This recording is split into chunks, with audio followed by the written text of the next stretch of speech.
السلام علیکم ورحمۃ اللہ وبرکاتہ۔ الحمدللہ وکفا والصلاة والسلام علی عباده الذین اصطفى اما بعد اللہم صلی علی محمد وعلی آل محمد۔ میرے محترم دوستو، رمضان مبارک کے دروس کے سلسلہ میں آج کی جو ہماری گفتگو ہے اس میں ہم سحری اور افطاری کا ذکر کریں گے انشاءاللہ تعالی۔ میرے محترم دوستو، سحری سحر سے ہے اور سحر کا وقت رات کا آخری حصہ ہے جو صبح صادق سے پہلے کا وقت ہوتا ہے، اور سحری اس کھانے کو کہتے ہیں جو روزے دار رات کے آخر وقت میں صبح صادق سے پہلے کھاتا ہے تاکہ دن میں طاقت رہے اور بھوک پیاس کی زیادہ تکلیف سے بچا رہے۔ اور سحری کھانے میں برکت بھی ہے۔ نیند سے اٹھ جانے کے بعد جان بوجھ کر سحری ترک نہیں کرنا چاہیے۔ انس رضی اللہ تعالی عنہ سے روایت ہے کہ رسول اللہ صلی اللہ علیہ وسلم نے ارشاد فرمایا، سحری کھایا کرو، اس میں برکت ہوتی ہے، صحیح بخاری۔ اور روزہ صبح صادق سے شروع ہوتا ہے اور غروب آفتاب تک باقی رہتا ہے۔ اللہ تعالیٰ جل شانہ کا فرمان ہے، اعوذ باللہ السمیع العلیم من الشیطان الرجیم وَكُلُوا وَاشْرَبُوا حَتَّى يَتَبَيَّنَ لَكُمُ الْخَيْطُ الْأَبْيَضُ مِنَ الْخَيْطِ الْأَسْوَدِ مِنَ الْفَجْرِ ثُمَّ أَتِمُّوا الصِّيَامَ إِلَى اللَّيْلِ۔ تم کھاتے پیتے رہو یہاں تک کہ صبح کا سفید دھاگا سیاہ دھاگے سے ظاہر ہو جائے، پھر رات تک روزے کو پورا کرو۔ سحری کے لیے آذان، نماز کی طرح سحری کے لیے آذان کہی جا سکتی ہے۔ رسول اللہ صلی اللہ علیہ وسلم کے زمانہ مبارک میں سحری کے لیے آذان ہوتی تھی۔ اس آذان سے یہ مقصد تھا کہ تہجد گزار لوگوں کو معلوم ہو جائے کہ سحری کا وقت آ گیا ہے تو وہ تیاری کر کے کھا پی لیں اور سونے والے جاگ کر کھانے پینے کا بندوبست کر لیں۔ رسول اللہ صلی اللہ علیہ وسلم نے فرمایا، بلال کی آذان تم کو سحری کھانے سے نہ روکے، کیونکہ رات کو آذان اس لیے دیتے ہیں کہ شب بیدار لوگ واپس ہو جائیں اور سونے والے بیدار ہو جائیں، صحیح بخاری۔ مطلب یہ ہے کہ جو رات کو جاگ کر تہجد پڑھ رہے ہیں وہ سحری کھانے کی طرف آ جائیں، اور جو لوگ سوئے ہوئے ہیں وہ بیدار ہو جائیں اور سحری کا انتظام کریں۔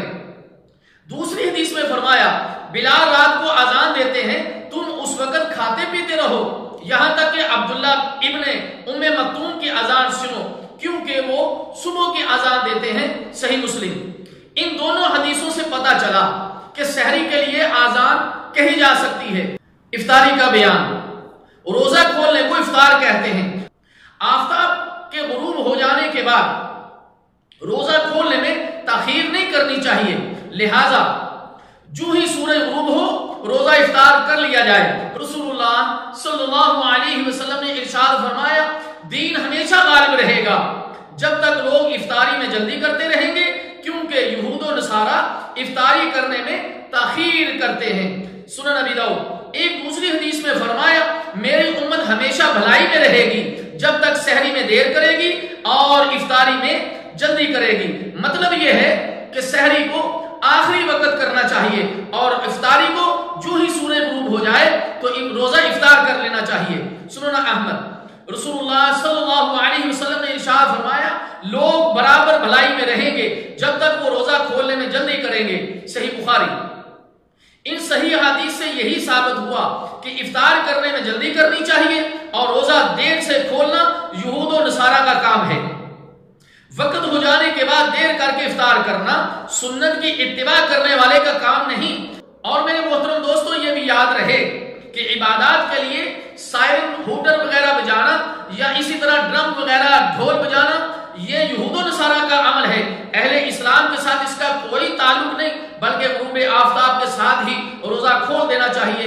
یہاں پر آپ کو بتاتا چلوں کہ ہمارے مساجد کے منتظمین کو چاہیے کہ ٹائم ٹیبل اپنے ساتھ رکھیں، جو ہی سورج غروب ہو فوراً جو ہے وہ آذان دے دی جائے تاکہ روزہ داروں کو معلوم ہو جائے کہ افطاری کا ٹائم ہو چکا ہے۔ میرے محترم دوستو، روزہ کسی کھانے پینے والی حلال چیز سے افطار ہو جاتا ہے، لیکن کھجوروں سے افطار کرنا افضل ہے۔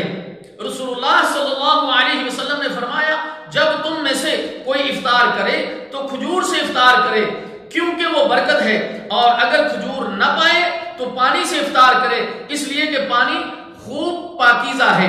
سنن ابی داؤد۔ اسی طرح روزے دار کی دعا قبول ہوتی ہے۔ روزے دار کو چاہیے کہ اپنے لیے، اپنے ماں باپ کے لیے، اپنے اہل و عیال کے لیے، رشتے ناتے والوں کے لیے اور تمام امت مسلمہ کے لیے دعائے خیر کرے۔